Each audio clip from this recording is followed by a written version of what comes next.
Visiting George Halas at the Bears practice field was always a little like visiting George Washington's Mount Vernon and finding the original owner not only in residence, but planning and directing the nation's affairs. Hey, Carl, hold the ball, hold the ball, hold the ball, hold the ball. Let's see the way you carry that ball. Like that. That's right. As long as you get in that, they can knock that thing. That's the most important thing right there.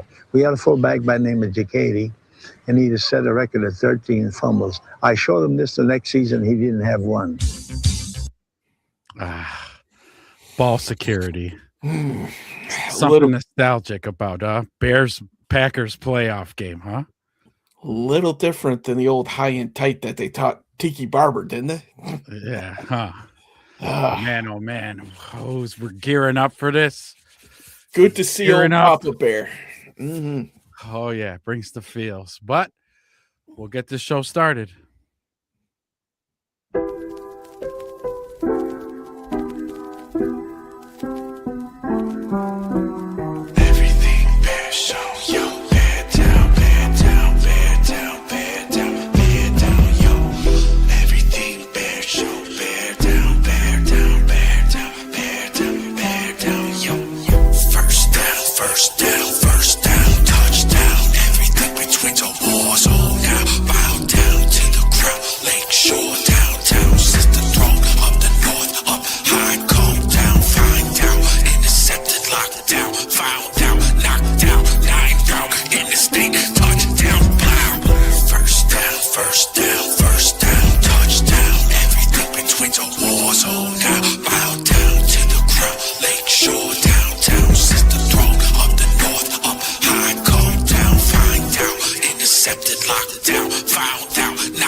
Welcome back, everybody, to the Everything Bears show. Your home for Everything Bears. Now, we get blessed with the Packer Week 3 times in a season.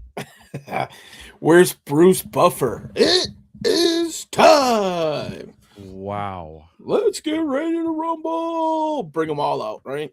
Man, yes. Yes. I tell you what, man. Different feeling this week, isn't it?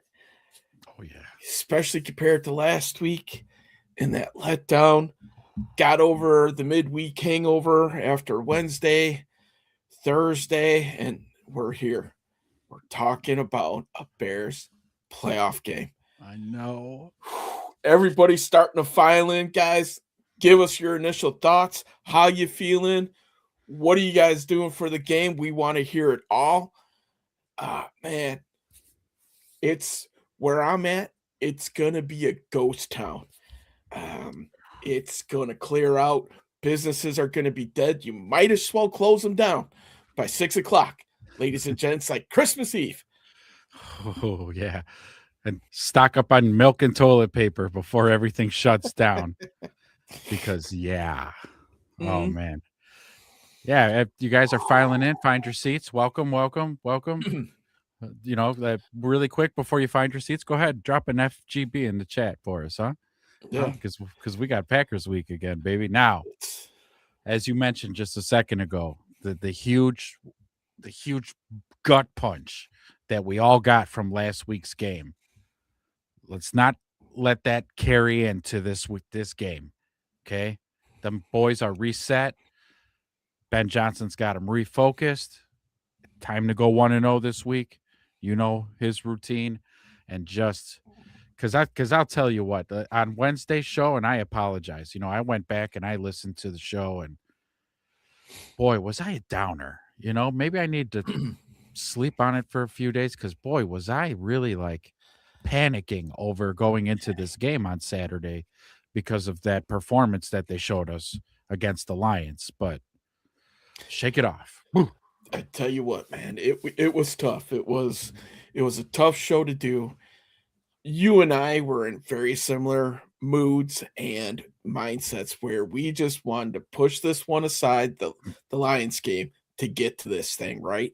Well, yeah. We're here. old Papa Bear would be smiling down from on high, ready to gear up against his hated rival in the Green Bay Packers. Yep. And it's the first step that this team will have to take to claim that Hallis trophy. Absolutely. It's time. It's called the Hallis Trophy. Nice. Yeah. So, he's up there giving a noogie to Lombardi. Come here, you son of a bitch. Yeah, come here. In fairness, the NFC crown is the trophy for the NFC championship is the Hallis. So okay. And then, I think for this playoff run, we're just going to refer to the big trophy as the Super Bowl trophy. Definitely want to hoist that Super Bowl trophy at the end of this. That's true. And if a certain team gets eliminated, we'll call it by its proper name. But for this show, it's the Super Bowl trophy. We won't get too ahead of ourselves. We really need to win this matchup tomorrow night. And my God, like it's like a mixture of excitement and nervousness and like more excitement on top of it. It's like tomorrow night can't come fast enough. Like I am going to, we're past 2 minutes. I'm going to fuck off at work all day tomorrow just to get through the day. I'm not going to be able to concentrate. I'm sorry. Okay. It's a big day and not going to be able to focus. No. How's the schedule looking for you? Looking light or you got a full day? I didn't even look. Because I don't care. It could be a heavy day. It could be a light day. Either way, I'm kicking the can down the road. And I'm going to get home with enough time to either throw something on the grill or pop something in the oven and get ready. And you know what? Hold on. Time out. Wait a minute. Hold up. Wait a minute. Let's start this whole thing off before we start breaking down stats and all these things and injury reports and all that. Can I say for the third time on this show, we're going to bring this up. NFL, when are you going to stop fucking your fans? I have to say, of all games, between charter franchises on Amazon Prime, you greedy son of a bitches, and Amazon too. What? Bezos, you don't have enough money? You don't have enough? You need to squeeze more money out of NFL fans? That's, to me, this is bullshit. Why do you think this game is on Prime? You just it's not about the money, man. It's about the money.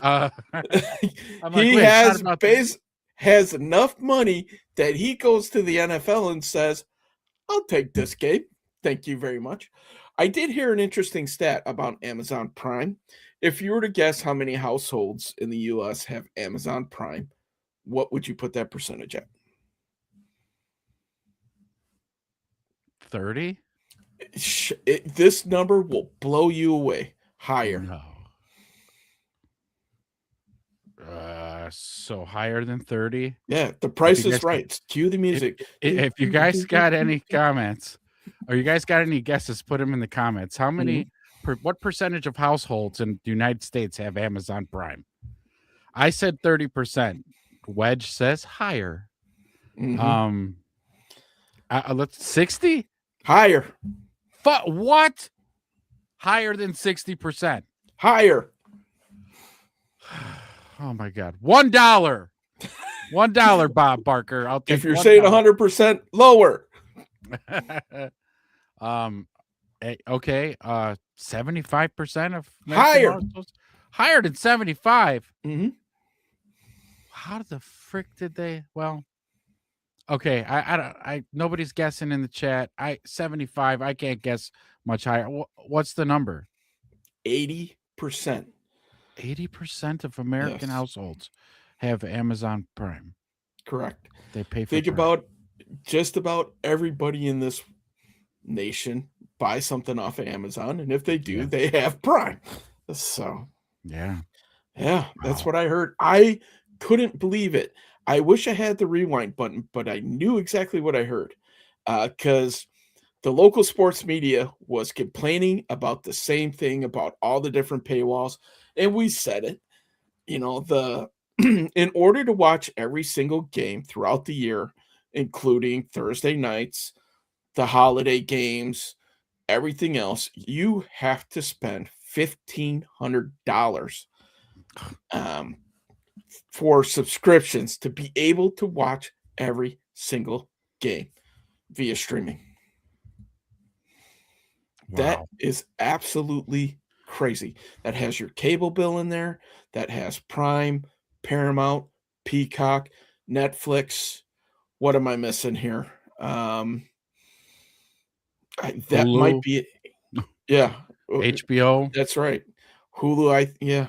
So it's absolutely crazy what they're doing. But when you have the most popular product in the United States, guess what? You get to be a tyrant like that, and we're just gonna eat it up. Yeah, NFL, give it to me. I'll subscribe to Peacock for 3 days and then forget to cancel my subscription That's what and they're end up banking paying on. 6 months. Yeah. Yeah, that's what they're banking on. You do the free trial, forget to cancel, or they make like the canceling procedure so Yeah. complex that you're like, you know what, fuck it. I don't care. But it's still NFL. That's bullshit. Like again, you're talking playoff time. I get it. Like, say you don't live in a team's market and you wanna like, I don't know, like I'm nowhere near the Bucks, Tampa's market, but I want to Mhm. watch a Bucks game. Well, you're gonna have to buy Sunday ticket or to get that game. Yeah. Well, these are playoff games, and tradition is that it's on national television for everyone rich and poor to enjoy the game. But along comes Jeff Bezos going into Roger Goodell's office and gives him a duffel bag full of money Mhm. or a Brinks truck or two, and then oh yeah, no, we'll put Sounds we'll good. yeah yeah So we'll put the games behind a paywall. You sons of bitches. Anyways, that's my rant on that. yeah, it's absolutely it's un-American is what it is. Actually, it's the most American thing that it is. I know. Get that money, right? But we Yeah. want to say it's un-American. That's funny, But man. God, uh, it is. Yeah, that's wow. whew, Well, anywho, yeah, there's our rant rant on over. the NFL fucking over their fans. But for those of us who have Amazon Prime, we'll be enjoying the Packers rolling into Chicago for the wild card playoffs. Yeah, the Bears are the only game that's behind the streaming paywall. It's a big one. CBS. I'm just looking at the games. Bills, Jags, CBS. Chargers, Patriots, NBC.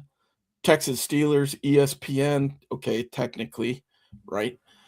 But ladies and gents, we're not harboring any great secrets here. There are ways that you could get the games for fairly cheap. So, la, la, la, la, la. So there I don't is. know Yeah. what Wedge is talking about. I don't know what Wedge is talking about. Nope. Either does But Wedge. So. but I have heard rumors that there are other options. Mhm. Yes, there may be options, and if you need said options, definitely don't DM us because we wouldn't be able to point you in the right direction. We pay all Ken this Baker. Ken Baker, come on. Whoa, just in right away. Okay. Wow. Yeah. Hey, everybody's entitled to an opinion. What happens if you guys lose? Are you keeping LaFleur? Is it LaFleur's season over? Is the life with the Packers, I should say? Are you keeping him? My goodness, he No. went right out there. He says, right, season over Saturday night. Deal with it, Bears fans and coach. Okay. Nice. Well, You're wrong, but that's cool. That's We cute. don't lose, except for the last times. 6 games. Yeah. The 7 Except for the- times and the 1 tie. I mean, I guess technically that's not losing. But, I mean, or the last 6 straight, it's Uh, fine. No, you're right. You don't lose. so definitely don't lose in the playoffs.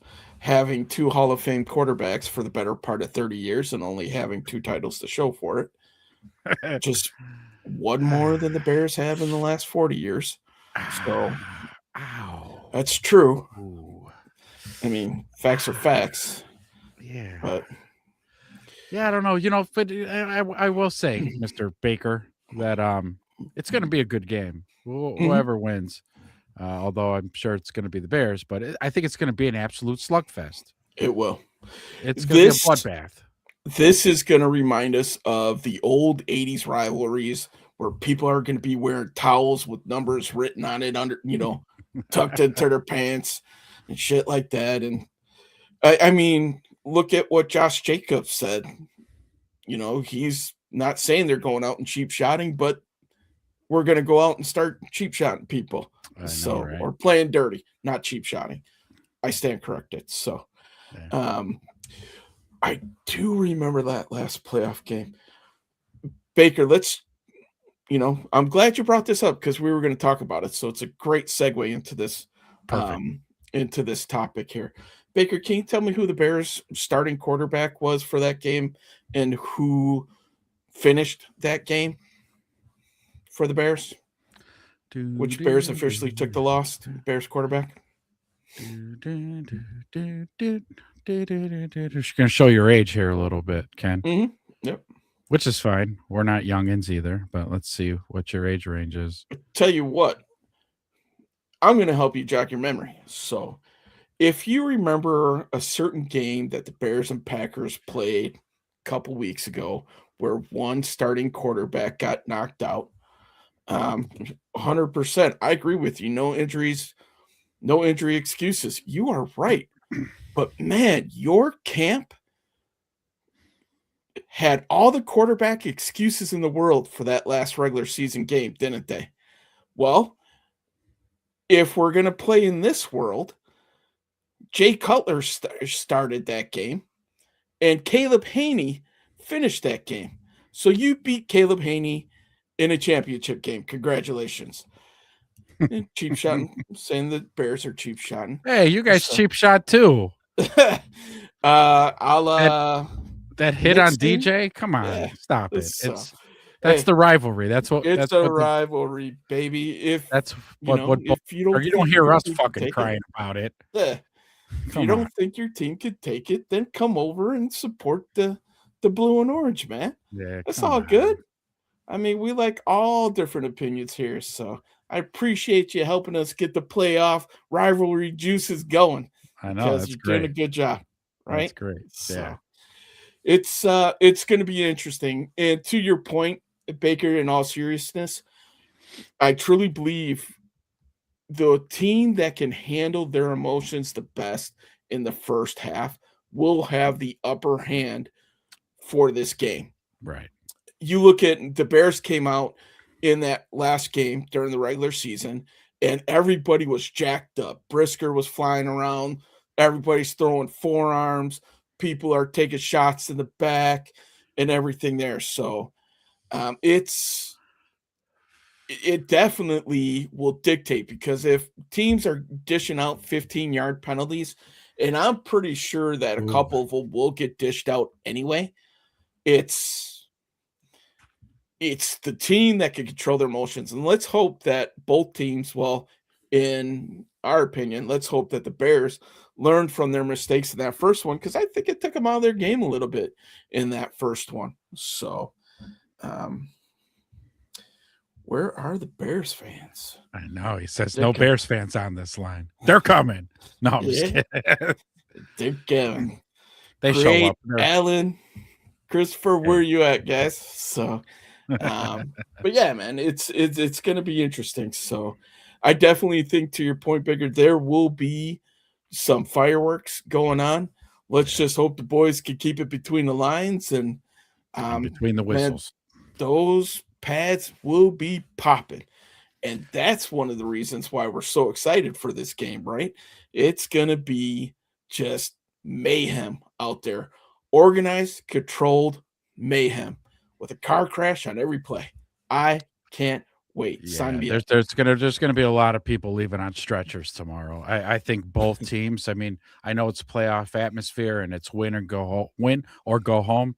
So I mean, they're gonna be laying each other out. I'm expecting like big hits from both teams, scrappy both teams. Mhm. Yeah, and it could be snowy. You know. Yeah, that's going to be interesting. Interesting to say the least to see what the weather forecast is. They were saying cold with chances of significant snowfall, so we might be treated to a snow globe game. So typical NFL films, they should be rolling up, setting up the cameras by Yeah. about now, and let's get some good shots here. So Get that guy out there on a cold, snowy lakefront game. You know, fucking shit. down at Soldier Field, yes. So we'll see how that ends up shaking out. Definitely got some nostalgia vibes, right? Because to be fair, Ken, like we've said it, okay, we've said it on the show. There wasn't much of a rivalry, really. You guys have beat us handedly for the last 20 I don't years. even remember. Yeah, Yeah. right. For So sure. we can concede that we're truth tellers here. We're not going to be in denial about it. But with a season with a new head coach, right? We split with you guys 1-1. That's great. But first round of the playoffs, man, we got to play each other. The nostalgia feels, man. Come on, Mhm.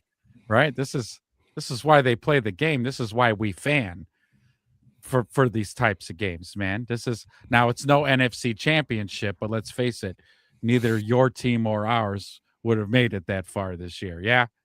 But we got each other on the first round, so Yep. we could shut each other up tomorrow night. Oh my word. Yep. Another year of beating your chest whenever it's Packers Bears week, whatever the case may be. It's going to be a great game, man. These teams, the last two games came down to the last play. So you got to think it's going to be something along those lines as well. So let's see how it shakes out. One went one way, another went the other way. The Bears had a series of plays that helped them end up winning that last game. And a couple weeks before that, Caleb was an extra bowl of Wheaties away from lobbing that one over Nixon and getting it to commit. But, to your team's credit, they came up with the last play and sealed that game. To the Bears' credit, that previous game, they came up with the last game and won that game. Yeah, made a great play. The Packers have very good safeties. Mhm. They're both really good. Nixon's very good, and so is the other kid too. McKinney. Yeah. Well, Nixon is a corner for them. So, oh shit. Yeah. So, well, who's the other? Who's the safety then? I must have mixed up his name because I know both safeties are pretty damn good. They do have two very good safeties. McKinney was the dude that they signed from the Giants, so he's kind of been their Pro Bowler, their standout there. The other one he's either rookie or second year kid from there. So I want to say Emmanuel. I might be confusing the name with the Emmanuel Wilson. No, that's the running back. I know that for sure. So help us out, Ken. Who's your punk ass safeties?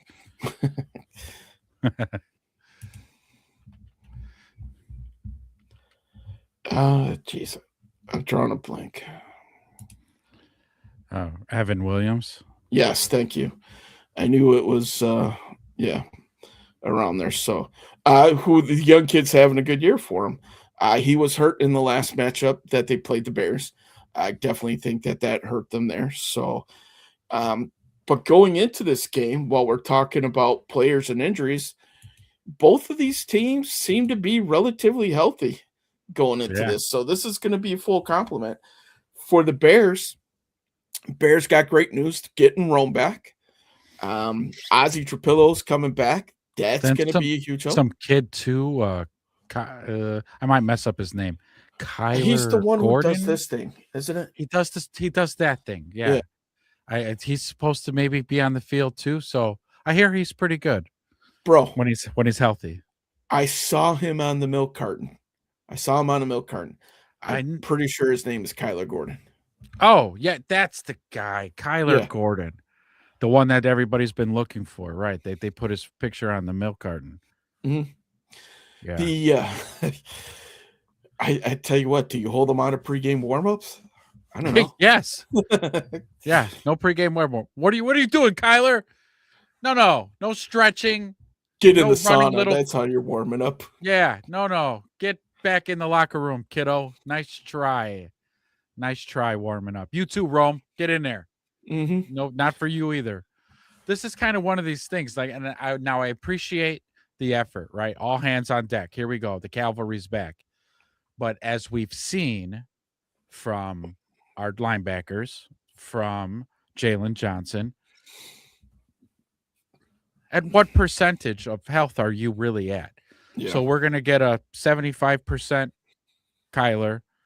We're going to get a 85% Rome, and it's like, you know what? If I see for one play or two plays that you're either too slow or you're going to hurt this team by being on the field, I'm going to be really pissed off. So you guys better make sure you're damn well 100%. Well, I think the reason why we haven't seen Rome is really to get him to 100% for this game. If last week was a win and get in, I'm pretty sure Rome was going. I mean, you saw him jumping up and down on the field. With CJ Gardner Johnson being out, Kyler Gordon being back is a huge addition. So let's hope that he is near 100%. The kid hasn't played a game in half a season. So I don't understand how he cannot be 100% at this point. Yeah. But he's been plagued with the soft tissue injuries. And let's be honest. 14 games, I think it was. He missed 14 games. Let's be honest. The Bears need help in coverage, especially slot receivers running across the field. Yeah. Crossing routes. Yeah. Crossers. We need some help there, buddy. Do you have that injury report pulled up? I do. I can share it real quick here. So I would be willing to say that an 80% Kyler Gordon is still better in coverage than 100% CJ Gardner Johnson. You know what? That's fair. Yeah. I mean, let's just be honest here. So, all right. So here's the injury report as it stands right now. Gardner Johnson has been ruled out in concussion protocol. Amen's out as well, core special teamer. And then JTS, he's still out. Man, that dude must have really gotten his bell rung because this is week 2 where the dude hasn't even practiced. And he was a halfway decent depth piece for him, a good rotation piece. They really, got some meaningful snaps from him. So, it would have been nice to have him back. But guess what? All things being said, we are pretty healthy. Braxton Jones. I know, huh? Full practice. He's questionable.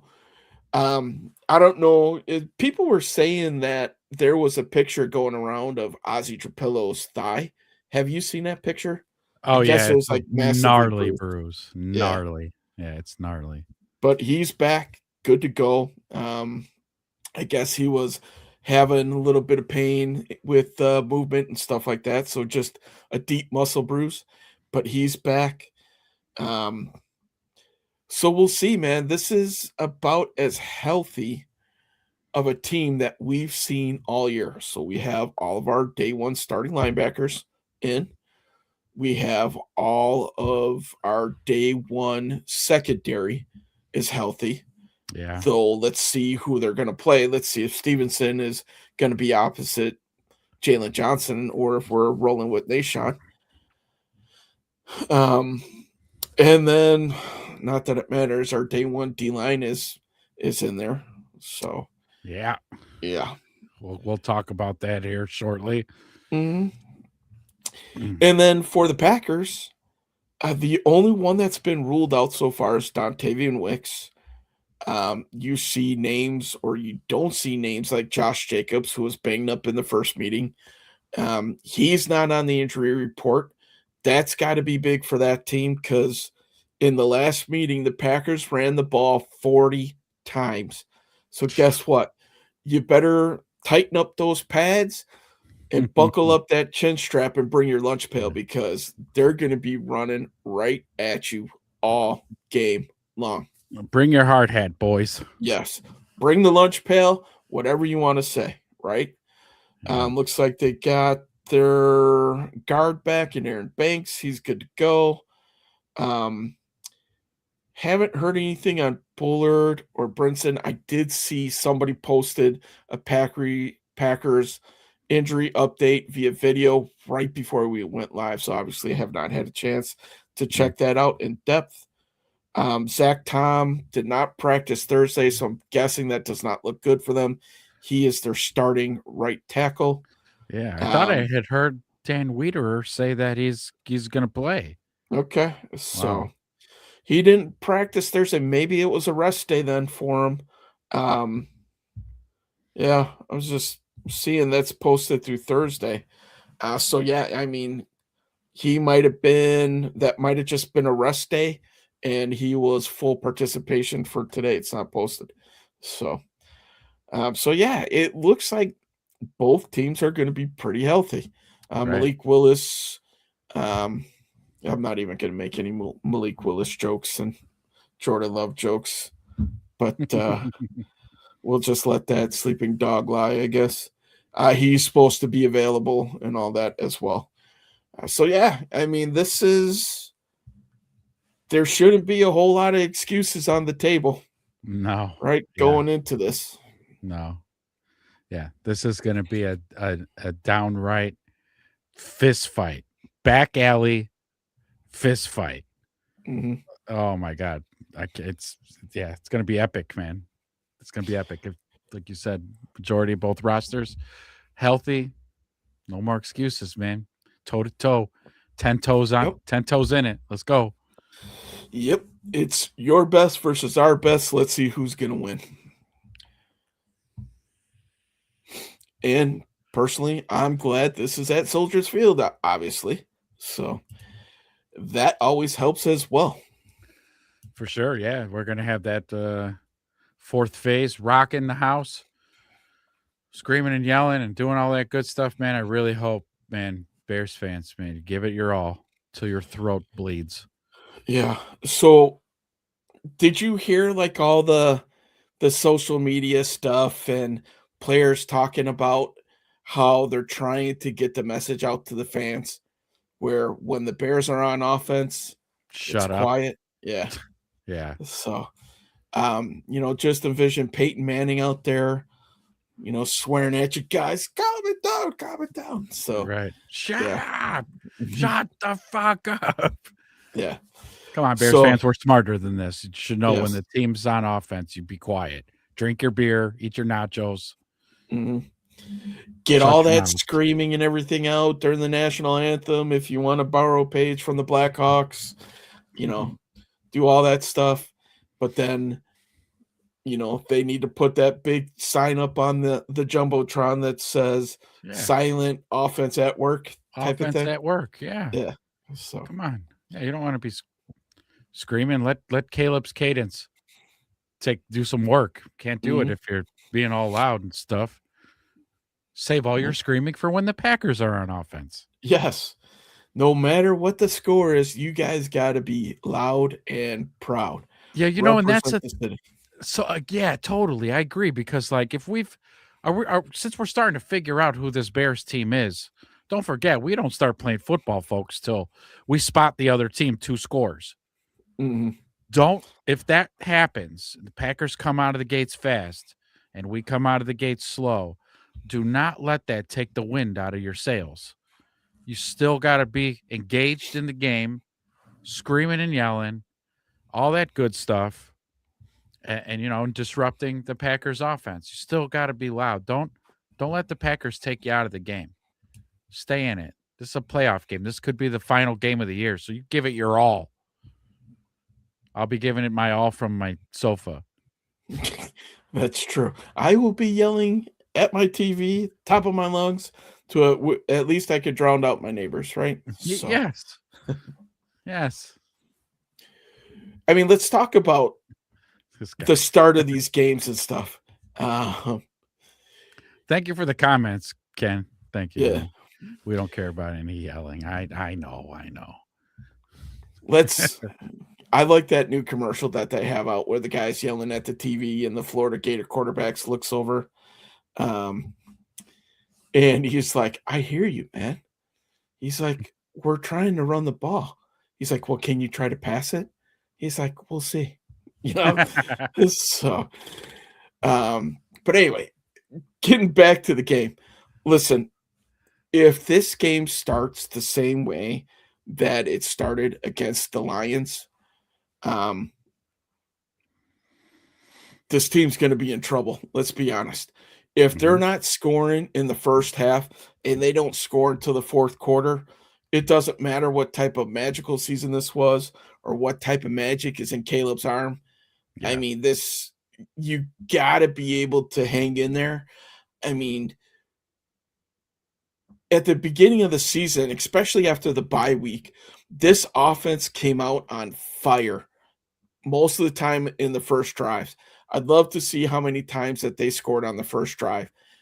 But that has been non-existent over this last final quarter of the season. Yeah. We have not seen really a whole lot of offense in the first half, let alone the first quarter. The one exception to this, obviously, is San Francisco. I mean, that was just points were given out left and right. Like Oprah was handing out points, you get points, right? But Ben Johnson, this is going to be on you, man. Yeah. Your mouth wrote a pretty big check that your players need to cash for you this week, right? Yeah, buddy. Hey, you put it out there and said that you enjoy beating LaFleur twice a season. Yeah, I kind of enjoy that. Yeah. Guess what? Now you have the third opportunity to make your statement come true. Yeah. Right? Because in the regular season, you guys didn't get it done going one-on-one, but now you got them in the playoffs to where you then can't be called a liar. Yeah, that was curious. Mm-hmm. That was curious when he made that statement. I was like, okay, all right. Yeah, normally it stays pretty general, right? Oh, like, yeah, we can't wait to get out there against the Packers. It's a historic rivalry. Coach speak. But Ben Johnson did his own coach speak and said exactly what he was thinking that time. Yeah.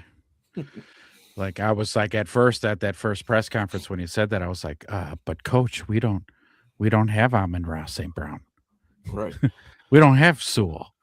We have a different Sewell. We got a different one.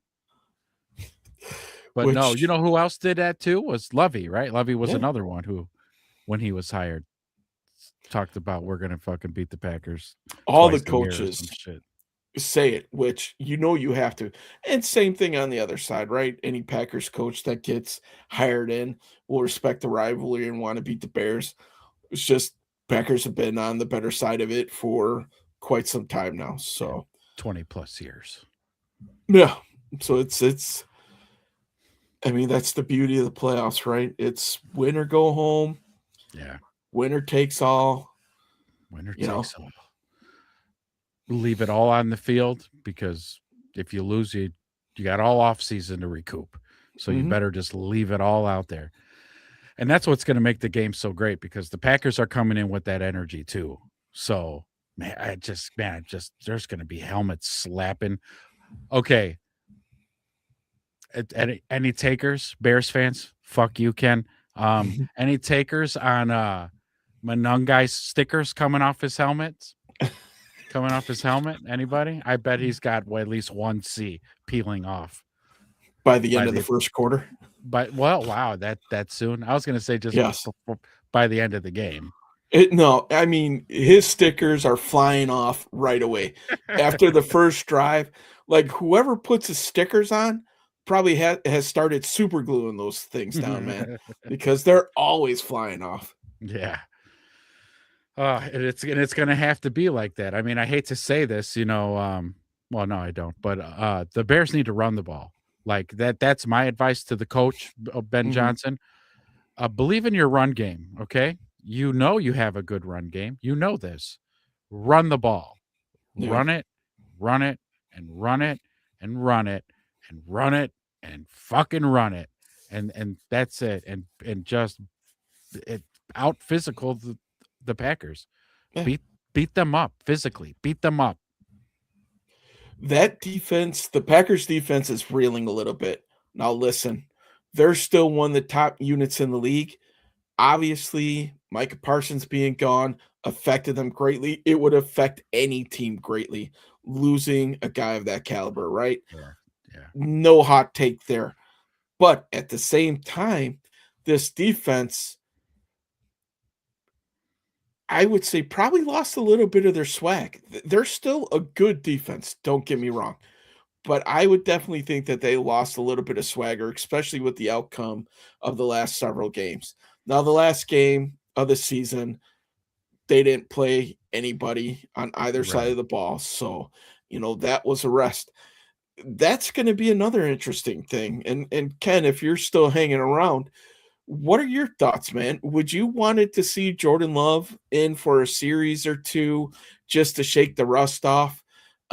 Or maybe play a half, or are you fine with him sitting out or missing 3 straight games, and then his first game back is going to be in the playoffs?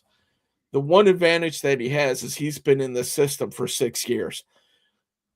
So he knows the offense inside and out. But at the same point in time, not seeing game action in 3 weeks, if I was in that fan base's shoes, I would have a little bit of anxiousness about that. I don't know if it's going to be totally detrimental with the fact, like we said, that he's been in that system for 6 years.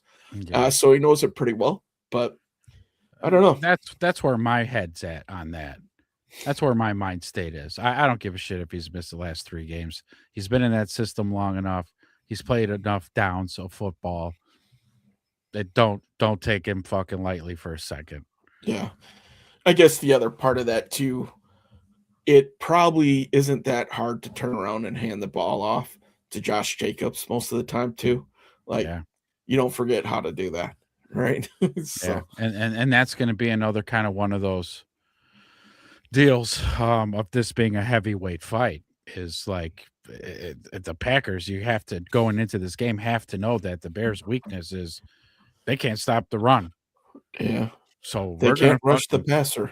Yeah. Can't rush the passer either. So, our front four is going to have to play a little bit out of their character and actually produce some plays, make shit happen. I know that's a lot to ask. Defensive line, front four. We know it's a lot to ask, but out of all weeks for you to show up and show out, it'd be fucking tomorrow night. Yeah. Listen, I think you'll know pretty quick what the Bears' game plan is, because if you see a lot of DeMarco Jackson on that defense as a middle linebacker, you know that the Bears are gearing up to stop the run. Right?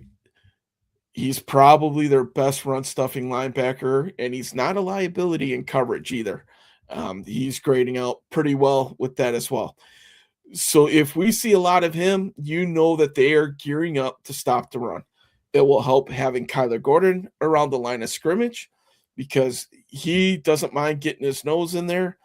And if it's going to a point where they just can't stop it, then you're going to start seeing Brisker come down into the box and he'll start putting his nose into things as well.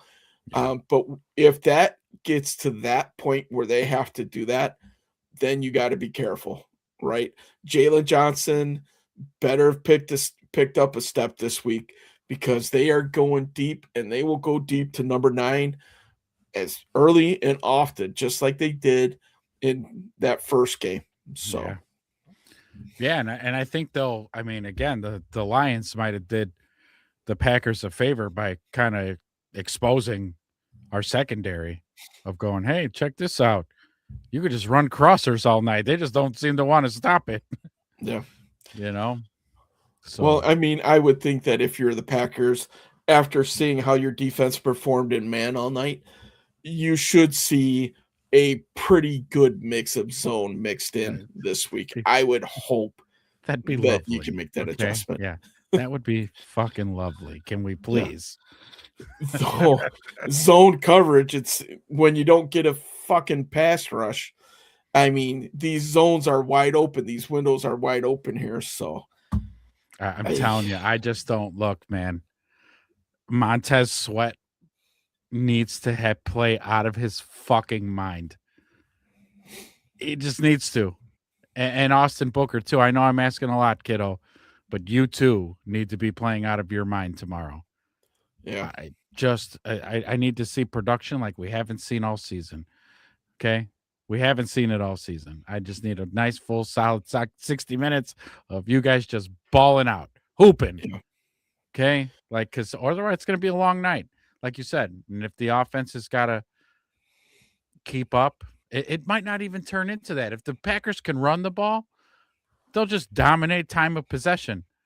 And we'll only get 6-7 possessions all game. 8 possessions. Well, look at last week, and I think they only had 3 in the first half. Yeah. So yeah, it's not only do those guys need to ball out, but we need the Grady Jarrett needs to go up to Kevin Byard and be like, yo, bro, you got any of that water, that special water in that flask? I need to take a few years off here. Right. He needs to find the Grady Jarrett of 3 years ago, where he was one of the most dominant defensive linemen out there. Right now, he's a glorified cheerleader. Hate to say it that way.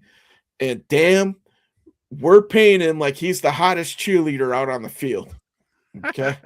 So, and then Billings, bro, seriously. No. We have not seen you all season. I mean, we see you, but you haven't done anything noteworthy all season. I tell you what, man, you better oil up those knees so you could get low and you could take on double teams. And I'm not saying you got to split them and make a 5-yard TFL in the backfield. But at the same point in time, you can't be put on roller skates going backwards. You are a massive human being. Get low, get your pads low, and hold the line. That's what we need from that dude. So he's not tripping up the linebackers and everybody can get into the run fits and go from there. Yeah, because again, if Billings ain't absorbing the double teams and stuff, then that means the offensive linemen are making it to the linebackers. And then that's it. That's, Yeah. If Josh Jacobs isn't getting touched until 3 or 4 yards downfield, it's going to be a long night. Long night. Mm-hmm. Yep. And this weather is not going to be conducive to shootout type of atmosphere. They're saying weather. Yeah. Snow flurries, wind gusts up to 30 miles an hour, but it's going to be around 32 degrees. So it's not going to be that cold. So we'll see. So halftime score, the score at halftime, I'm going to say it's Bears 75, Packers 3. Oh, they bring Big Dicka along with them, huh? You gotta have the Big Dicka. Yeah, it's a Big Dicka. That's who shows up at that game there tomorrow night. But score at halftime for real though. Watch it be like. I think it's going to be a low-scoring game because it's just they're going to be running the ball so much. I think both offenses are. So halftime score, and we're going to be at like 10-13, 14-10, 13-6, something like somewhere in there. Yeah.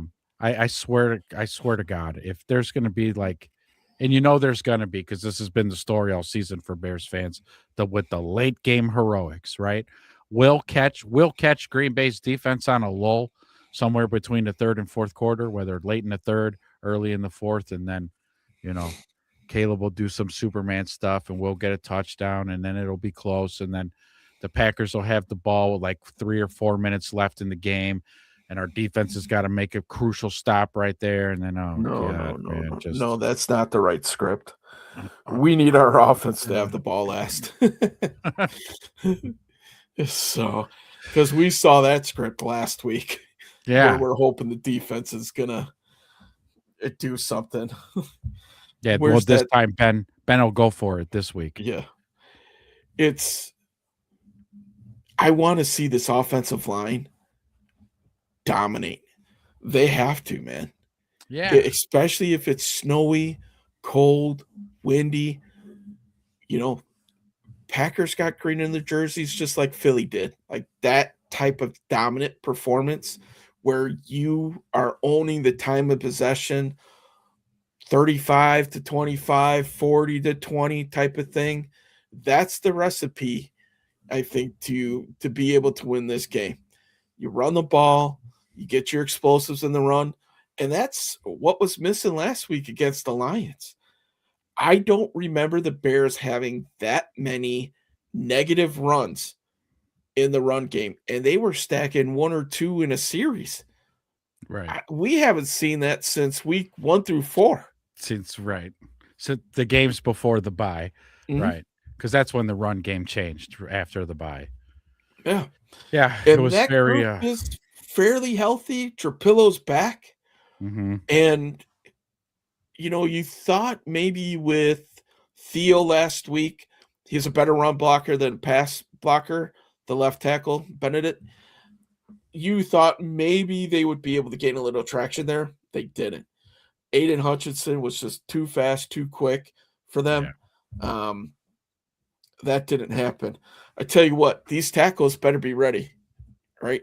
Rashawn Gary, I know he's been quiet for an awful long time. So we'll see what ends up happening with that. I'm sure he'll continue to be quiet because he's going up against a pretty decent pair here. And Rashawn Gary is proven. And listen, man, I know he's a Michigan guy. I'm a Michigan fan. He had a few breakout seasons, but man, him and Kyler Gordon are on that milk carton together. The only difference is that Gary's been on the field. Yeah. This guy. We do appreciate the chats, Ken Baker. We do. But do you guys really say that? Is that because I live in a Chicago bubble? Is that a thing? FCB? No. That's not there. Do they say what's their thing? Do they say something? They got to have a thing. So they got 100 years. Charlie Barron's up here, who's kind of coined the phrase, go Pack and fuck the Bears. And then the other one is the Bears still suck, which we heard the different chants at the stadiums for the last two games. So when the Bears lost at Lambeau, the chants of the Bears still suck were going on as, all the fans were leaving. And Bears fans did it right back to Green Bay when they lost that game, chanting Green Bay sucks as they walked out. And, you didn't really hear of any massive fights amongst the fans or anything like that. So. Kick Bears butt, period. Mm-hmm. Okay. Okay. You can catch us on our Wednesday show. You're welcome to come back, Ken, on our Wednesday show. Yeah. If you want to gloat in the limelight, if you guys happen to win, but please show up if you lose. Yeah. Be a man. I'm inviting you to the show on Wednesday if we lose. Yeah. You can come and bust our balls all you want. Be great. But be a man. Show up Wednesday night. Yeah. Appreciate you, bub. Appreciate you. 'Cause, Speaking of that, yeah. So we got the trip around the NFL coming up a little bit later, playoff edition. Yeah, nice, huh? Yeah, gonna be interesting. Well, that's So, interesting too. You know, Ken, if you're sticking around the whole time to bump your gums the whole fucking show, but if you stick around to later when we do our pick'ems, I think you've given enough comments during the show to earn. You could be a guest picker. Pick who you think is going to win the games around the league, and then Wednesday, we give the tallies, and you see how you did. mhm. One Yeah, of these we'll days see we'll what's have up. prizes. Maybe we'll send you like a bear claw. The big foam claw. Yeah. So If you outpick us in the pick'ems, we'll send you a bear claw. send you a cup that says Bears Oh, Kool-Aid. yeah. The Drinking Bears Kool-Aid tumbler. That's Yeah. right. Okay. All He right. can start drinking the Bears Kool-Aid with us. So Bears fans tears. yeah.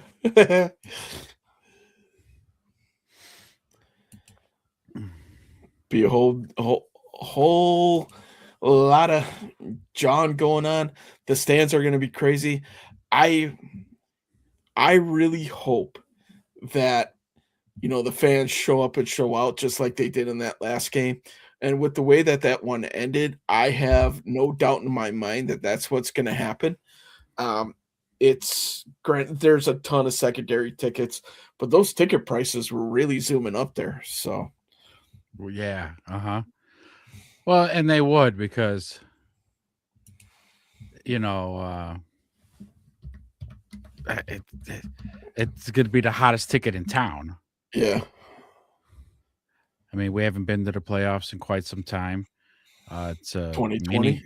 yeah, it's a meaningful game, being it's the Packers, and so yeah, highest bidder gets the tickets. 100% agree with this, man. Fourth phase will make a difference. Did I hear that Lance Briggs is leading the fourth phase this week? I think Urlacher was last week, right? Uh-huh. Yeah. Yeah. So I'm pretty sure Briggs, hopefully he stays off of the interstate, doesn't wrap the car around the pole on the way in, but we'll see what happens with that. But I agree with you. Fourth phase is going to be huge, just like it was in that last game at Soldier, man. It's going to be crazy. A lot of the different people and stuff going out there. It's not going to be nearly as cold as what it was. So, we'll see. We'll see how it goes. Yep. Sorry, I'm getting You blowing up Hollywood? uh-huh. Okay, cool. So, yeah, well, I don't know, man. It's, in talking about the fourth phase and stuff, this crowd, really kind of needs to be the juice to really get this engine going, right? I know Ben Johnson was pissed off at the end of last game. Caleb Williams was pissed off, and I'm okay with that, right? They know that they didn't play their best game. Ben Johnson, I'm sure, will come out and tell you that he didn't call his best game there. And Caleb knows that he missed some throws. Hey, listen, that's who Caleb is this year, right? Thankfully, he's added the big play to the arsenal, but some of the layups are things that he struggles on. So it's going to be interesting to see what the game plan is. I agree with you 100% where they got to come out, set the tone early on offense with your run game, right? We always have third and Colston and fourth and Loveland to fall back on if we need it. That's right. But yeah, man, that's where it's going to be at. Like, these guys need to come out just lathered up, pissed off, ready to go to work, man. Let's see the double team blocks and everything else. So, we'll kind of go from there. Vanessa, very, very good point. What, 8 drops we said last week? That doesn't help with the rhythm of the game now, does it? So these receivers got to, I think they got to come out and set the tone as well and be able to atone for what happened last week. We got Rome back, right? So that's another downfield big play weapon. Luther Burden, DJ Moore. We have the full wide receiver complement. Colson Loveland, Cole Kmet. So we got the full complement. Manungai, Swift, healthy offensive line. There is zero excuses why this offense should not be able to come out and really be able to put up some points in this first half. And if they don't, like I said before, we're in trouble. Yeah, they cannot come out like they did against the Lions. If they do, then Ken's right. This is going to be their last game. So this time, it's not for playoff seeding. This time, it's for win or go home. Ben Johnson told the guys in the locker room, cancel all your plans. Don't book any flights for the next 5 weeks because we're going to be busy, right? And that's the mentality that every team has. I'm sure everybody got the same message, but at the same point in time, you got to see, how like Tooney is acting in the locker room because that dude hasn't missed the playoffs in forever. Yeah. Right? Mm-hmm. I mean, every year with the Chiefs, every year with the Patriots. Now he comes to the Bears and he's the Bears' good luck charm or whatever the case may be because the Bears are in. Man, you ain't kidding. I can't wait to see Rome. I tell you what, man, he better be flying around. And Rome's dad, stay off Twitter, bro. Yeah, stay off. We have not missed you. So just a heads up. Yeah. Well, I think one thing about having Rome back is he's such a contributor to the run game. He downfield blocks and he no does block, all that, no rock. He does all that dirty work type of stuff. So we already know his wide receiver prowess. We get all that, but it's like a lot of the intangible dirty work stuff that he does that I really love that part of his game. But yeah, if we can get him involved, it's going to open things up a little bit because like the last few weeks, all we've had is Rome and Luther. Yeah. But to get Rome back in the rotation, then, and then Jade Walker too. Jade Walker's been a little bit of a role player. So to have 4 wide receivers, 3 tight ends, 2 running backs, and our full healthy offensive line, I just agree with you 1,000,000% with we cannot come out flat. If they come out flat, like you said, man, it could end up being game over because you don't want to be playing keep up and catch up with the Packers. No. They're just too consistent. They're very well coached. Again, Jordan Love is a decent quarterback. You know how hard it is for me to say that. Okay, Jordan Love's a good quarterback, and just our last outings against them, he was dicing us up. He was dicing us up. So the offense needs to come out and like their hair's on fire. Mm-hmm. And with as young as this team is, Vanessa brings up a very good point here, where you have to rely on these guys who have been there before, have to help these young guys set the tone. Because this is a really young team now. This is Caleb's first playoff game. I know he's been in bowl games and everything else. I'm sorry. Yes, that experience is important, and those are big games, but it's not as big as a playoff game, let alone a Packers-Bears playoff game. Correct. So an NFL playoff game, yes. Bears-Packers. At home in Soldier Field. Yeah. So real quick, let's test your guys' knowledge real quick here. So Vanessa, feel free to chime in. The Bears have 5 players on their roster currently that has playoff experience. I already gave you Joe Tooney. That's the obvious one. Who are the other 4?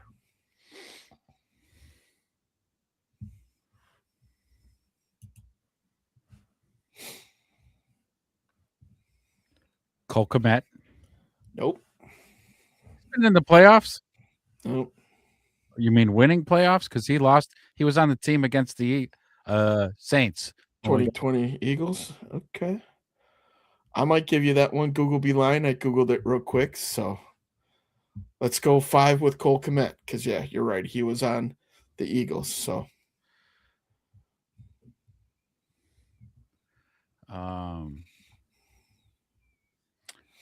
well, he was on that team with Nagy where they backed into the playoffs and played the Saints. I don't know if he was a part. COVID. Yeah, I don't know if he was a part of the double doink. I don't know. Who else? Kevin Byard. Kevin Byard. Yep, that's one. Of course, Grady Jarrett. Grady Jarrett has not. He, well, no, he would have played in the Super Bowl, wouldn't he? He was on that Super Bowl team. Yeah. When the Patriots came back, fucking whooped their ass. Google be lying. Yeah, Google don't have the full list here. So who else? Would Tremaine Edmonds been in the playoffs with the Bills? Tremaine Edmonds, yep. So I don't have the full official list. It said a few key guys. I didn't read it fast enough. So a few key guys. Mm-hmm. But I got a little bit bigger list here. Yeah. So this is to Vanessa's point, right? The guys who have been there, done that, made deep playoff runs, even championships, need to really lead these young kids. TJ Edwards, his running mate. Oh, he's with the Eagles. Yep. Yeah, that's right. He won a Super Bowl, no? Yeah. Did he? Yeah. They won that year. With the Philly special. Yeah. Mm-hmm. Good old Noodle Leg himself. Cairo Santos' playoff experience? Including a game winner with the Chiefs. Check has him a strong out. postseason record. Yes. Okay. Jonah Jackson. See, I wanted to say Jonah Jackson, but I didn't think he was still on the. Oh, where was he in the playoffs? With the Rams? Rams, yeah. Okay. And DeAndre Swift, to name a few here. So DeAndre Swift was, I think, with the Eagles as well. All right. So these guys have seen what playoff football looks like. Mm-hmm. So we'll have a couple first timers like DJ Moore, Montez Sweat, Jalen Johnson, Caleb, obviously. Yeah, it's man. So there's a few guys that they can kind of lean on. There's a few more here too. I got the full list. Case Keenum, Durham Smythe, Oz with the Philadelphia Eagles, CJ Gardner-Johnson, Jonathan Owens, I think that was with the Packers, Devin Duvernay with the Ravens, Ryan Bates, who's a backup, Amin was there, JTS was there, Cole Kmet, yep, Jalen Johnson. So they do have a handful of guys that have playoff experience. So a little bit more than what I initially thought, which is good. You know, it's these guys have to help these young guys get ready, get their mind right. You know, anything from whatever they're doing tonight. You know, I'm sure a lot of those veterans have talked to these rookies and, you know, young guys and everything else, man. So we'll see. We'll see if they're going to be up to the challenge. I love the fact that these rookies are playing at the top of their game, like Luther Burden, Colston Loveland, because you know what? Sometimes ignorance is bliss, right? Sure. Like, it's your first year. You're in the playoffs. I mean, hopefully this becomes old hat for these guys. And then, you know, you don't necessarily comprehend the magnitude. Colston Loveland went on a national championship run with Michigan. So, you know, a similar type of scenario, but like we talked about with Caleb, not nearly the same as what they're going to experience. But Ben Johnson's got some playoff experience too. He does. Yeah, he has been in the playoffs the last couple of years, though it has not gone extremely well for his former team. But yeah. Yep. So hey, listen, man, it's all the little things, right? And the fact that Caleb Williams and these young guys are getting the experience now, and they get that taste, like we talked about before, should help set them up for future success. This roster's built for future success with how young they are, especially on offense, which is the key there. It's going to be interesting to see what they do with the defense, because obviously that needs more work. They thought they filled some holes, but they just stuck the finger in the dike there, it turns out. Yeah. Oh, I forgot about this here. I should have put this up for old Ken. My bad. Yeah, just a reminder, show some respect when you come into my house. Okay. Wipe your feet at least. Are we getting ready to talk about quarterbacks? Yeah, we can take a look at how the quarterbacks fared this season. Let's take a look. See, the tomorrow night's matchup between Caleb Williams and Jordan Love. Take a look at their season stats this season, and this is how they stack up. Now, of course, Jordan Love had missed a few games, and I guess that would be how you separate the greats from the average is availability. So while our quarterback is strong and durable, Jordan Love likes to lower his helmet into oncoming defenders. Yeah, he spears the ends. Yeah, he spears the ends and then can't play all 17 games. So, but our quarterback does. So the stats might look a little lopsided in some areas, but we got that completion percentage, right? When you see that, oh, look at Jordan Love.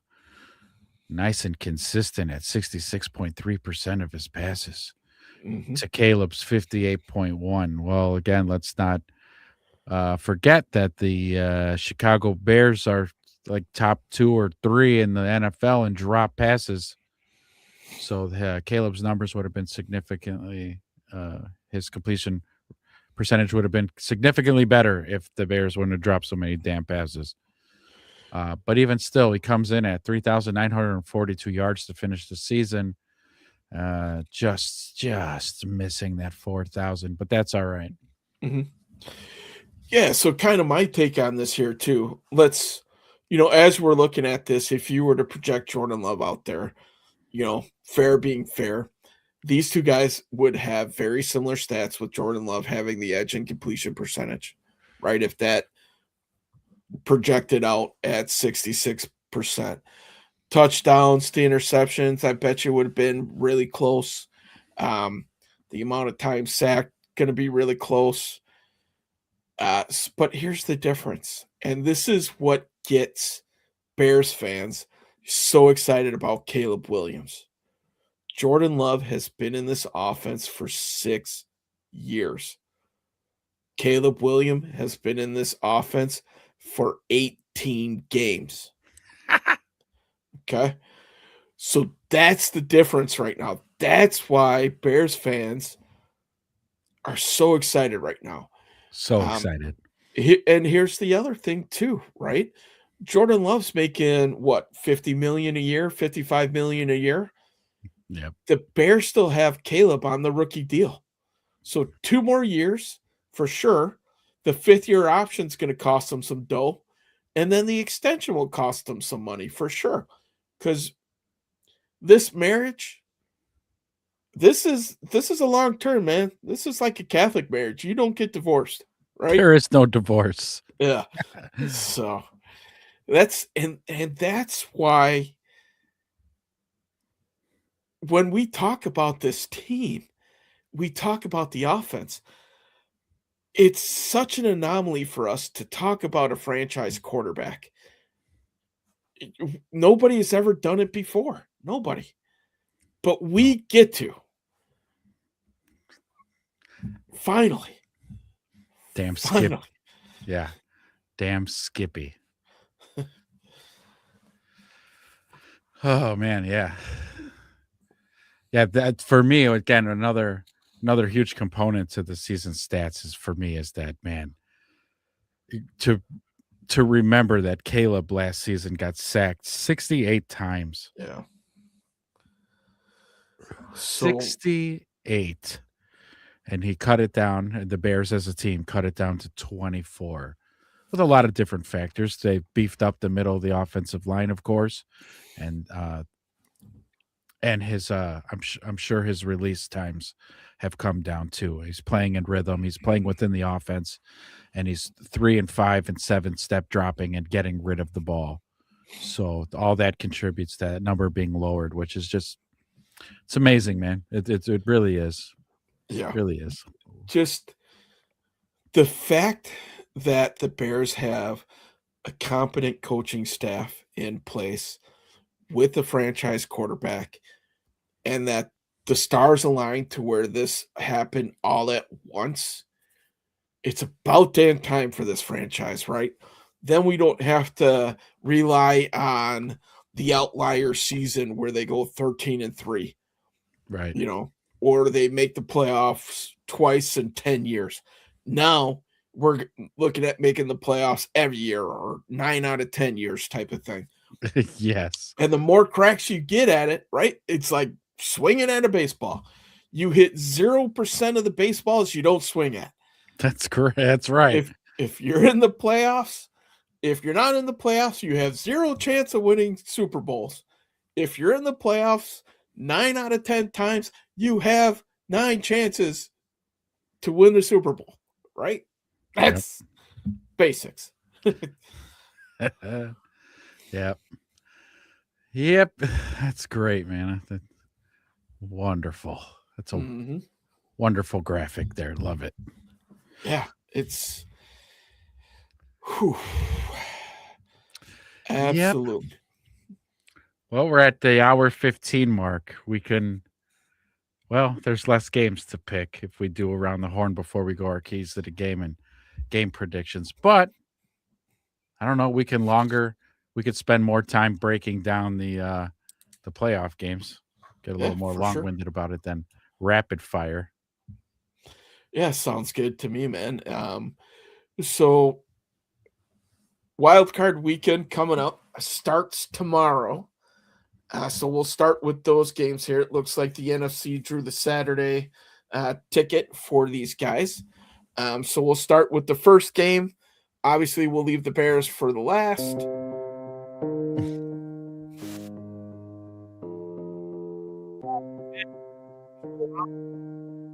To make your predictions, feel free to drop those in the chat. So let's start with the 3:30 game tomorrow on Fox, where the 12-5 Rams, the 5th seed in the NFC, go to take on the NFC South Division champions, Panthers, who finished the season at a robust 8-9. To put a little history on this matchup this year, the Rams did travel out to Carolina a couple weeks ago and ended up losing in one of the biggest upsets of the season.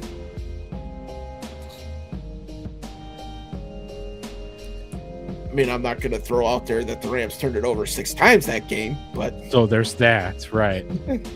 Yeah, Rams ain't turning it over 6 times tomorrow. They're probably going to crush Carolina. Yeah. 10.5 point spread last I saw. Oof. Yeah. Vanessa's picking Rams over the Panthers. Vanessa, guest picker, star picker.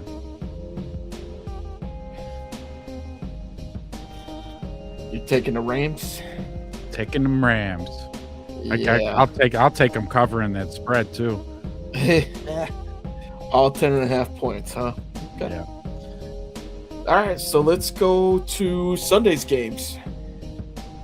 So the 12-5 6th seeded Bills go to Jacksonville and take on the 13-4 Jacksonville Jaguars. The Jags playing good ball right now. Recently just beat Denver, who was the number 1 seed. Wow. Jags are playing really good football right now. They look legit. Their defense is legit. Do you trust Trevor Lawrence in the playoffs?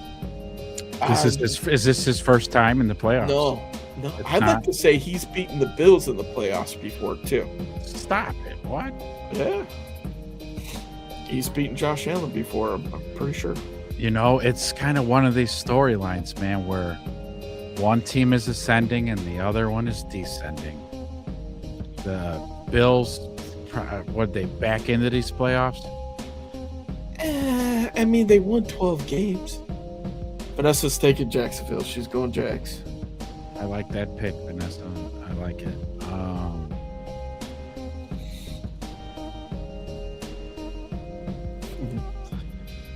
She said Matt is taking Buffalo. Okay. I'm still on the fence. A house divided. A house divided. Huh? What does Vegas have this game? Oh, good question. I will let you know here. I just saw the Rams one a little while ago. Jags. Kenny B, you picking any of these games or what, buddy? Bill spread. You're still here hanging out with us. You might as well. So the Bills, the Jags are favored by 1.5. Bills are minus 1.5. Ooh. So a coin toss game here. Yeah. Okay. Yeah. It's basically a pick 'em. Yeah. You know what? Give me Jacksonville. Yeah. Okay, going Jags. Whew. I think I'm gonna roll with Matt on this one. I'm going Buffalo's playoff experience because they've had a ton of it lately. And Josh Allen, former MVP, I think he finds a way to get him out of the first round. All right. I don't think they're gonna make as deep of a run as they had in the past, but Yeah. I'm going Buffalo here. A show divided. Yeah. Yeah. So, all right. Sunday night, 11-6 Chargers go to take on the number 2 seed, New England Patriots. Ooh. In New England. In New England, yeah. Who?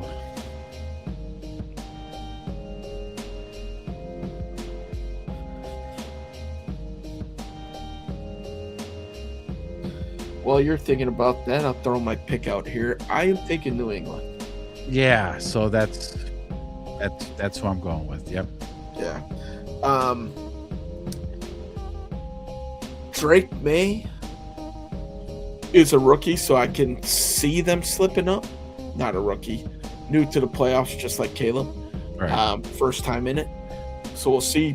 But that being said, the Chargers, they can put up points now. I just don't know if they could stop them.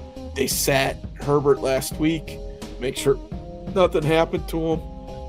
So, yeah, we'll see. So Vanessa's taking New England. No brainer, huh?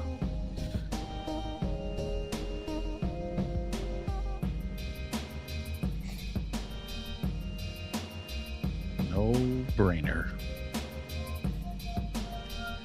So Vanessa, you think it's just going to be a walkthrough for the Pats, huh? She's I got don't all the know. confidence in the world.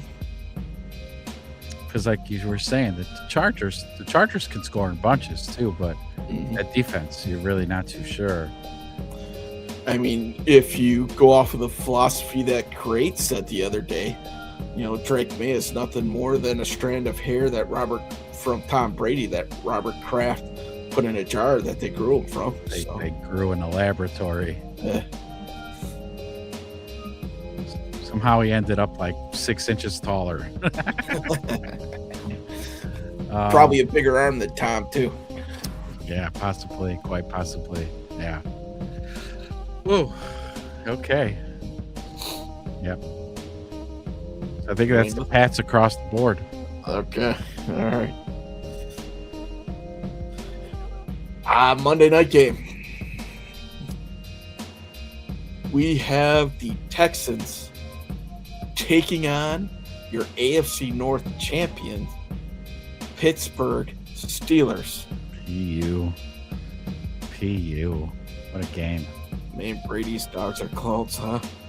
Well, so are they, I guess. Yeah. That's the rumor. Texans, probably top 2 defenses in the league. Yeah. Steelers, they got Rodgers. I didn't know how they won that game against the Ravens, but he kept counterpunching. I was shocked. It was almost a vintage Rodgers game where they were making plays that I couldn't believe. Now, don't get me wrong. The Ravens left them plenty of room to make those plays, and the Steelers did the same to the Ravens. So Vanessa's taking the Texans and sending Aaron Rodgers to a darkness retreat to enjoy him some ayahuasca. I like it. I'm with Vanessa on this one. I like it. She clarified this, that they didn't win, Baltimore lost. Sure. That's fair. That's fair. That's a fair assessment, but definitely. Rodgers, it's time to hang him up, buddy. It's time to hang him up, man. Just permanently place your ass next to Joe Rogan and do the damn show with them. I also am going Texans.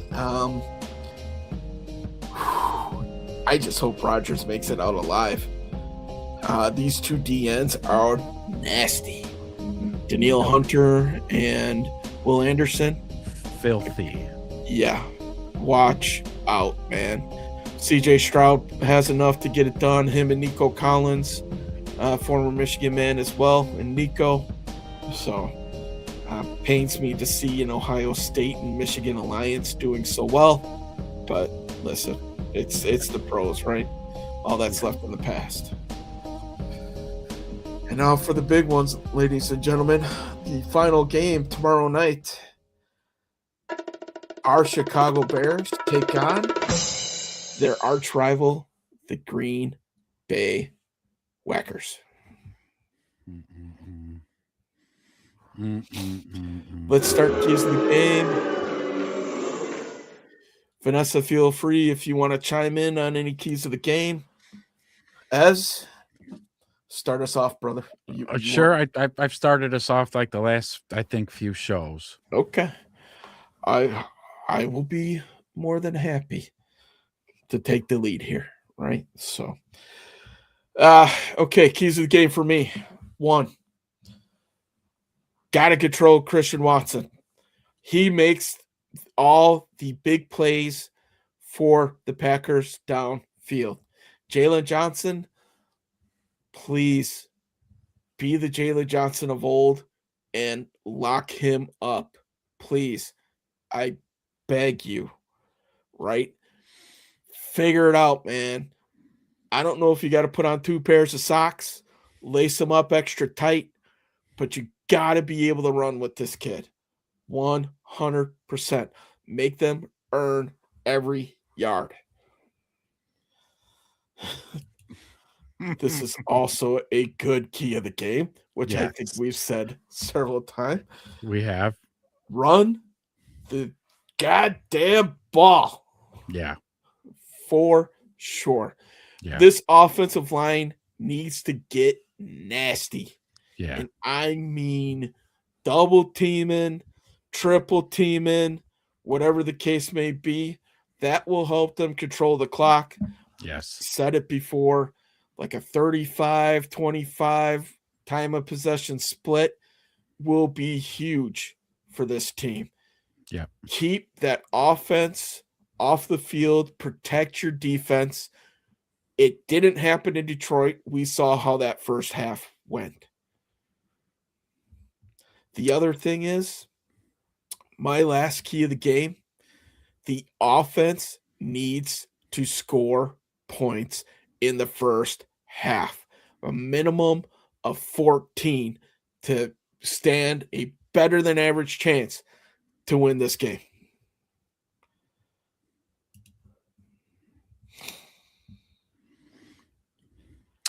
Matt is correct. We're just not that optimistic. Yeah. It's just, it won't happen. It can't be a key. It's one of mine. Yes. Mhm. So frustrating. Those are my keys to the game. Okay. Since Matt just brought it up,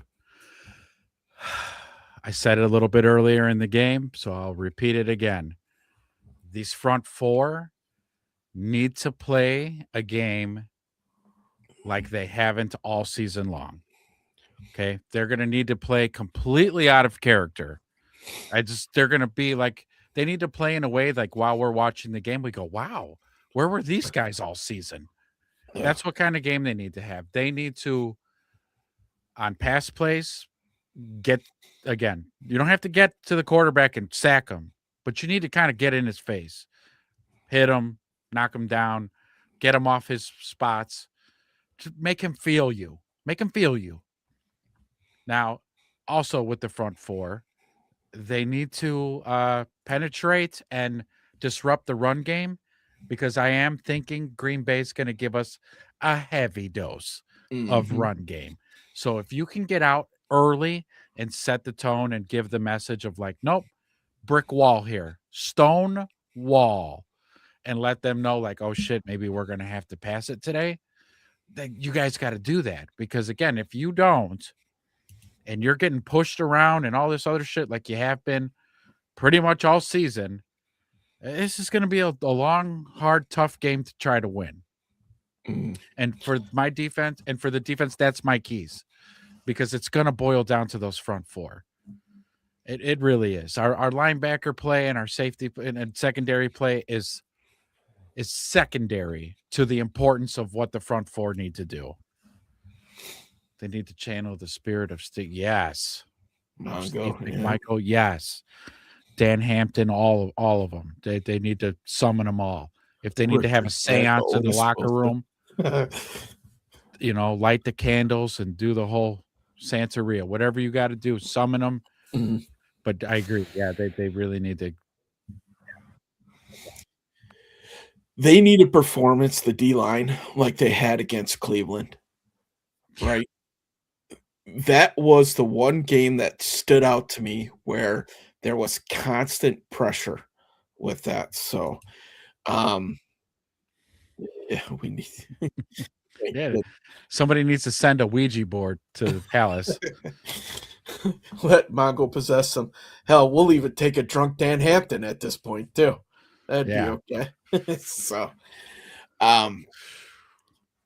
D line, if they have a fraction of the performance like they had against Cleveland, with Well, Love being out, we've seen a couple very errant throws from him throughout the year. The Carolina game being one of the ones from recent memory that I could think of.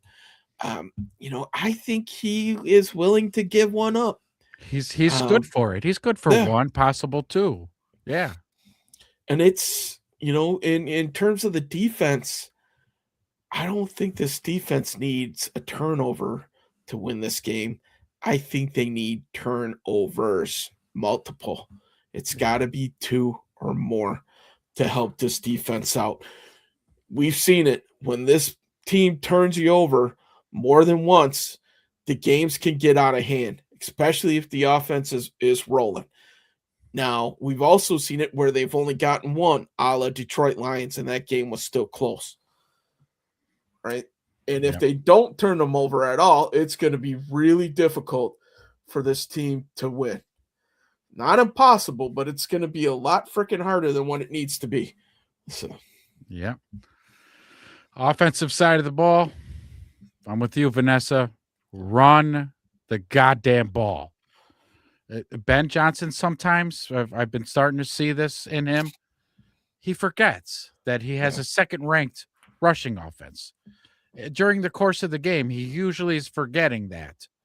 Well, he needs to put it somewhere on his call sheet that, hey, you have a second-ranked rushing offense. Use them. Yeah. Lather up those offensive linemen.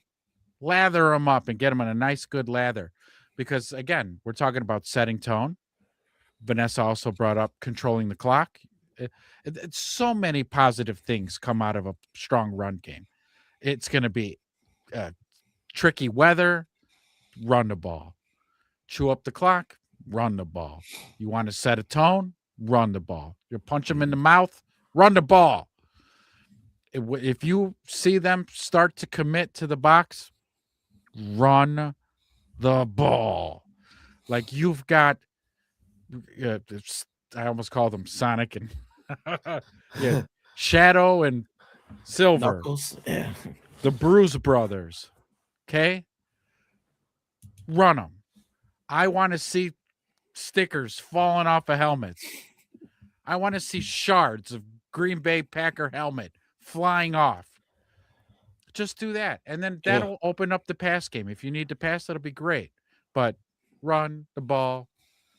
That's it. Control the clock. Ben, please, for the love of God, run the ball. Football 101.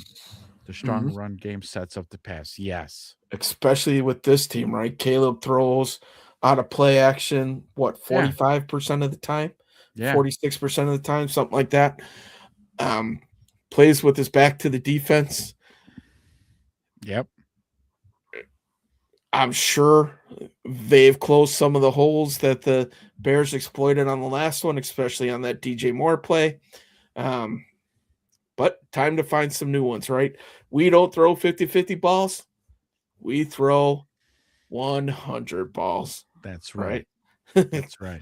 You know, and again, too, what I really enjoy about when our run game's really rolling, Ben just will stay in 13 personnel. Yeah. Just stay in 13 because the defense is on their heels. They don't know if you're going to punch them in the mouth again or are you going to go over top. What are we going to do? So, again, you really got to establish that and establish it early. But, you got two tight ends that can run down the field. Loveland, Komet. Yeah. So I can't believe Cole's good to go. That shot he took last week was like he bounced right up, man. Yeah. Did you see what the Wiener Circle is throwing out there for free hot dogs this week? Is it still the offensive lineman touchdown? Did they add something? They had touchdowns. So defense or offense, they were saying. Okay, yeah. All right. Yep. No, Vanessa. No. No. Didn't we learn last time? Okay, wait, hold on. One caveat. Okay, well, I'm okay with a trick play, but it better be like on first or second down. Right. That's it. Don't run no trick play on a third and short or fourth and short, please. And one tight end that can even catch. Yeah. Actually, a team leader in receptions. Third and Colston.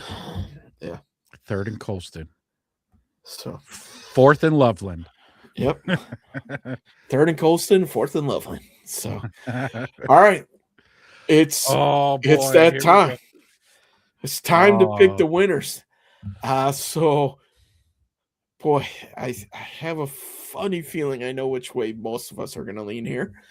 The question is, what's going to be the final score?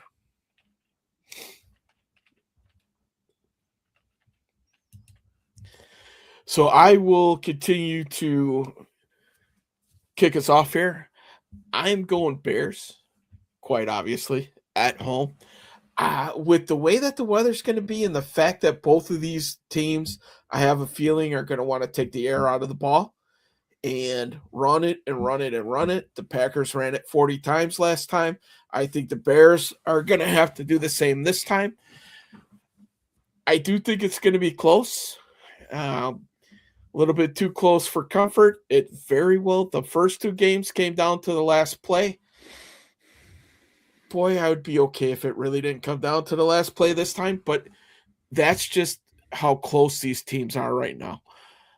So I am going to pick the Bears, and I am going to say 23-21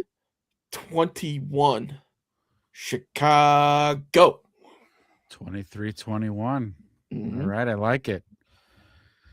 I think Kenny B might be a little bit behind. Yeah. That's okay. He'll catch up. Matt, my heart says Bears. My head says Packers. No confidence in the D. Wow. So, score predictions, Matt? I haven't had Um, confidence in this D for 18 or 17 games, and we won 11 of them. Yeah.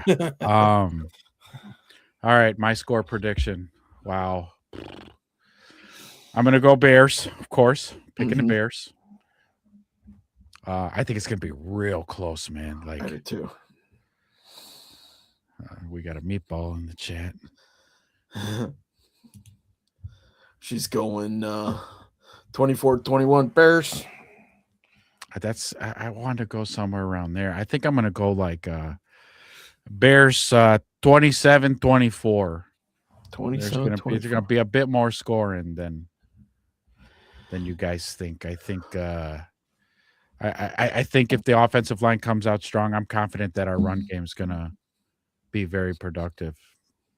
Just because they're bruisers, and I think that they know it's time to step it up, and so they're gonna reinvoke that Philadelphia game and just kind of play bully ball and put touchdowns. I think. Are you ready for my bold prediction? Mm-hmm. Kyle Monungai, 2 touchdowns. Ooh, okay. Okay, I'm writing that down. Yeah. Kyle Monungai. Yeah. Matt score. 24 Packers, huh? Packers. Matt. Where did you meet this guy, Vanessa?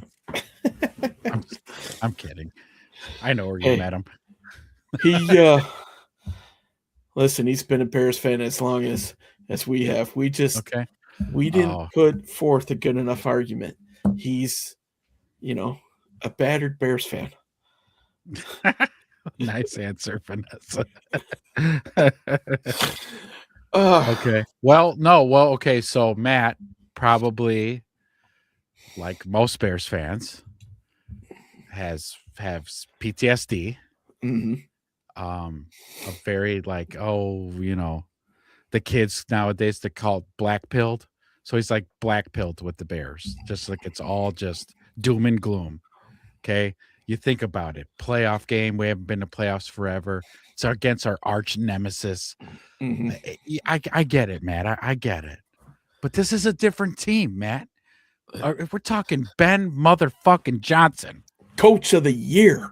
Coach of the year with Caleb Williams. Matt, this isn't Mitch Trubisky. This isn't Cutler. This isn't Cutler. This isn't Fields.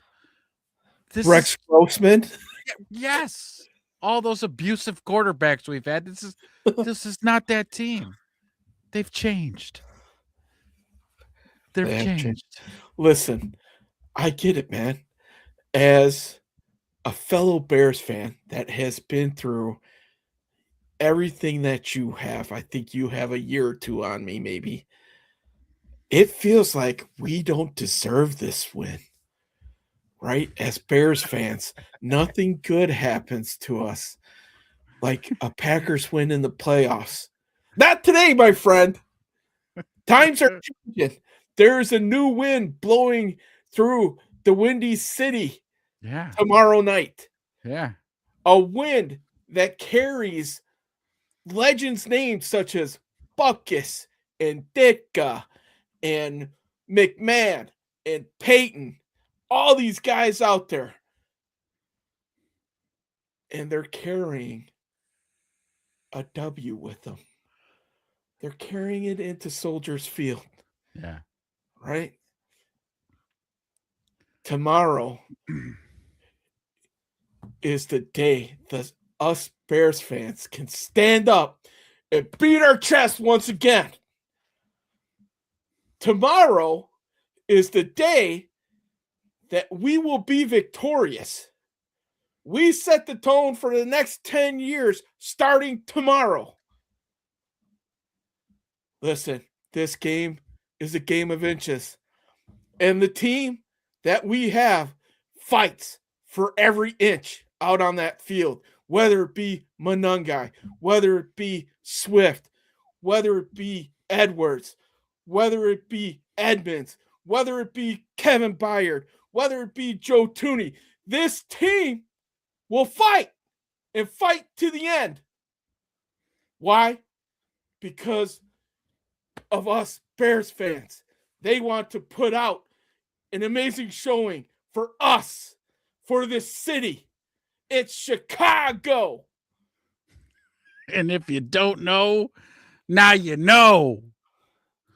Hallelujah. Amen. I know, dude. I loved the vernacular there. I thought for sure I was going to. Can I get an amen? Amen. Amen. You make me want to run through a wall there.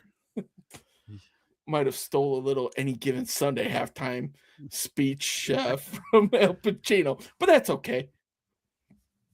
Did that work, Matt? Did that get you? Yeah. No? Are you ready? Are Come you on, man. ready? Come over to the dark side.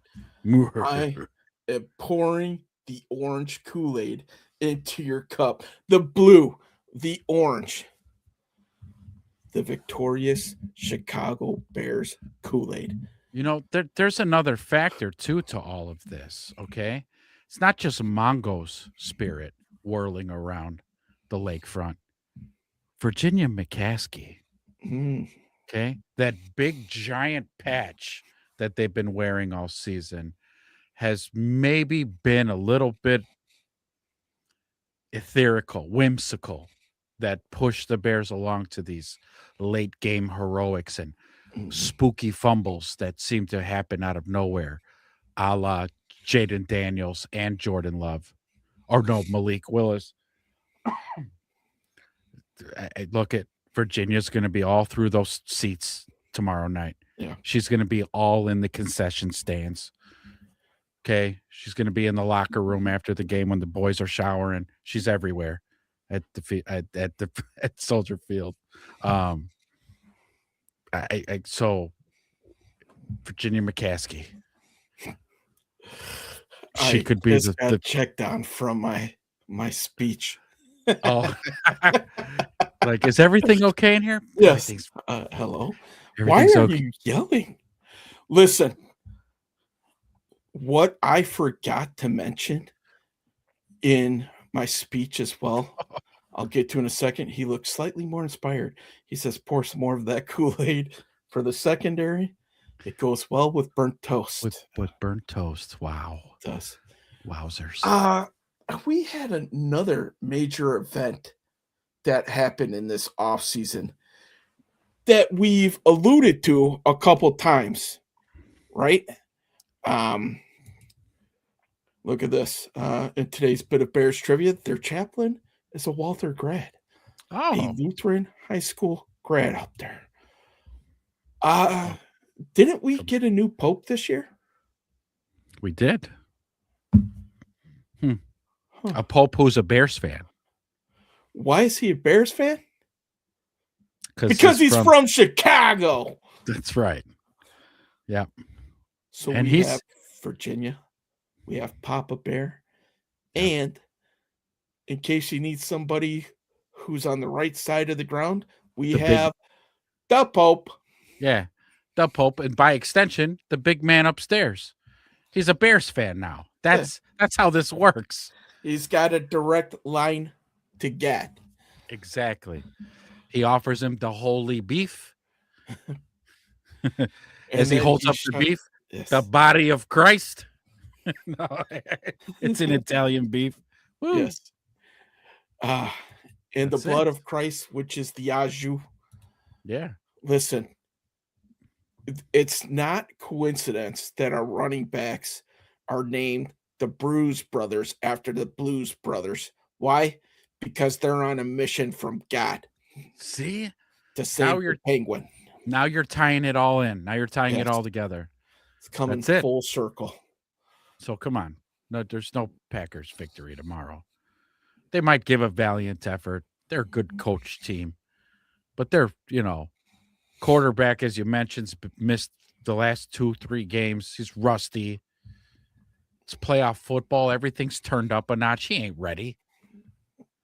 Oh. Vanessa, she went there. Malort. With the Malort T-shirt on that Aju. Oh. My throat burns just thinking about it.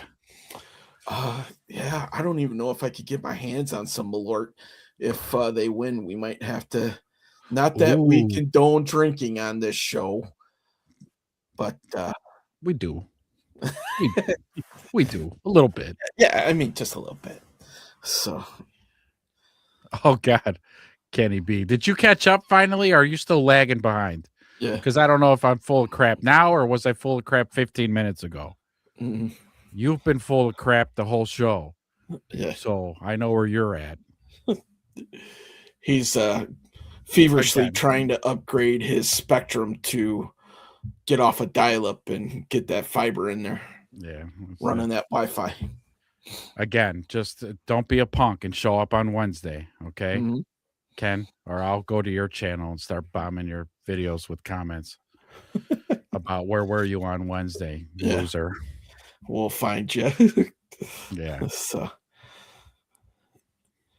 and he throws out an FGB. See, he joined the Bears. So, well, yeah. Everybody Fuck Green comes Bay. You are 100% correct there, Baker. So, FGB.